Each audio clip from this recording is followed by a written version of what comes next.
colère bu normal kon day tëj buntu ah. ay commentaires yu teguwul fenn wala sax ay pic yoo xam ni mën na ñàkk kon foofu c'est la faute déjà à la communication protocolaire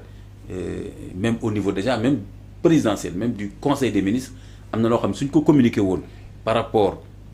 à l'absence wala au congé du premier ministre mu ànd ak communiqué conseil des ministres bi parce que quand même après le président la deuxième personne la plus importante du conseil des ministres c'est le premier ministre suñ ko defoon kon danañ tëj buntu il paraît que congé bi kañ lay commencer waroon na ñëw mi ngi woon ci agenda communication bi te ñëwul bon dagg na congé bi ñëwaat te jeexagul bon congé bi ban délai la c'est pas précis yooyu yëpp suñu defoon communiqué en quelques lignes réglé ko donc loolu déjà laa gis ne warul répété wu on n'a pas besoin de ça et ça c'est un devoir républicain il faut pas que le président wala le premier ministre yaakaar ni loolu lu leen Sénégalais yi di saraxu la wala dara non c'est un devoir républicain c'est un devoir même de respect des citoyens qu'ils sachent quel est l'agenda officiel du président et du premier ministre loolu c'est normal dans toute république normale noonu la war a demee beneen point bi léegi mooy ce voyage là de Ousmane Sonko quand même me pose beaucoup de problèmes benn bi déjà mooy est-ce qu'il voyage actuellement c'est un voyage privé ou officiel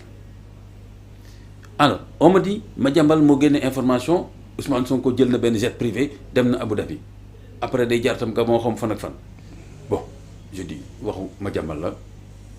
bàyyi naa wax bi foofu jàpp sama ñàmbur mais par contre quand le président de l'Assemblée nationale répond là ça me pose problème maanaam il y a une maladresse et ça a créé beaucoup plus de problèmes que de résoudre le problème ma ne ko daanul ci piège u Madiambal su fekkee ni piège la ko Madiambal dëgg sërëx la ko tegal xam nga lu tax maanaam parce que d'abord c'est des pouvoirs séparés. Je le répète encore maanaam primature ça fait partie de l'exécutif maanaam c'est pas au président de l'Assemblée nationale de jouer au chargé de com du premier ministre. mais fan la ko waxee. fu mu ko mën a waxee c'est pas une question de lieu question de fonction la question de fonction la on parle du voyage du d'ailleurs ci réponse am ni mu ko waxee foo la indee problème bi dafa ne Ousmane Sonko est allé chercher de l'argent pour le pays. parce que Madiambal moo waxoon dafa daw. non au-delà de Madiambal au-delà de waaw Madiambal mën na wax lu ko neex journaliste mën na wax lu neex mais yow mi am fonction boo ci wax war nga xam d'abord est-ce que yow yaa war a wax. mais est-ce que il parlait comme communicant parce que dafa mel ni avec un ton taquin la ko doon def quoi après ñu continuer. seen journée JPS bi. waaw mais taquin non mais wax na quand même soo nee Ousmane Sonko est parti chercher dafa dem uti xaalis pour le pays waaw pour le pays mais kon kay léegi mënatoo wax ne c'est léger kon léegi on peut se demander à quel titre léegi kon Ousmane Sonko quel est le titre de ce voyage c'est un voyage privé ou officiel est-ce que kii réglé na problème boobu réponse au président Assemblée nationale parce que c'est pas à lui de régler ça mais voyage du premier ministre c'est il y a une communication autour de ça. waaw bu war a jógee ci primature est-ce que kenn xam na tey fii ci Sénégal est-ce que Diomaye sax tey fi nekk xam na Sonko li mu voyagé naan la est-ce que c'est privé ou c'est officiel. war na ko xam kay. en tout cas ana communication bi ñun li ñu xam président moom communiqué na moom ci voyage. waaw mais voyage Ousmane Sonko amul communication officielle donc on peut considérer que c'est un voyage privé. parce que c'est un voyage officiel du Premier ministre et le président de l'Assemblée nationale nous dit que c'est pour chercher de l'argent pour le pays loolu dafa am lu ñu nëbbatu bi mu fi génnee voyage ba mujjee def ñi dem Turquie dem xaw ma fan wuti ni ay kii naan ño loolu amul woon agenda donc bii baa lan la si c'est privé mais écoute. te boobu tam bul fàtte ni Madiambal waxoon na ni si c'est privé le président de l'Assemblée nationale dafa waxoon ni jël na avion privé tam demaat. waaw si c'est privé. question bi mu mën a poser mooy jet privé boobu c'est à quel frais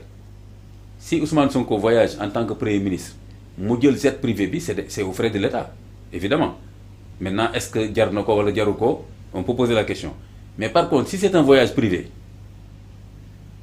il n'a pas le droit de faire payer à l'État son voyage privé. est-ce que dëkk bi fu mu toll léegi est-ce que voyage privé la wala du voyage privé il y a des conséquences. est-ce que dëkk bi fu mu toll et c'est pas au président de l'Assemblée nationale comme je t'ai dit de répondre sur la nature du voyage du premier ministre c'est des pouvoirs séparés primature am na communication ñoom ñoo waroon répondre ci Madiambal. d'accord parce que am na fa ay journalistes comme Madiambal yoo xam ni ñoom ñoo war a répondre ci loolu kon flou boobu je te dis que mën na ñàkk su fekkoon ni président bi premier ministre agenda officiel la kon communication bu officielle lay doon su fekkee ni c'est privé kon la réponse peut être très courte mooy tout simplement que effectivement le premier ministre est en voyage privé jeex na mais kii boo ci dollee ni il va chercher de l'argent pour le pays ça commence à rentrer dans le pays donc c'est pour le pays que le premier ministre a voyagé donc là ce n'est plus un voyage privé donc confusion bi nañ ko arrêter. d'accord connaissant gouvernement bi nii est-ce que jàpp nga ni seen voyage bi dinañ ci dépenser li nga xam ne nag dëkk bi ak nu mu sonnee ni ñu nar a def ay voyage de luxe connaissant gouvernement bi. xaalis la de fi mu nekk nii de moom. xaalis la de jàpp nga ni loolu mun na nekk quoi. par rapport ak ñoom li ñuy wax ay avion buy coûter cher. fi dëkk bi toll nii. waaw kuy wax rationalisation. des dépenses. ça ne s'explique pas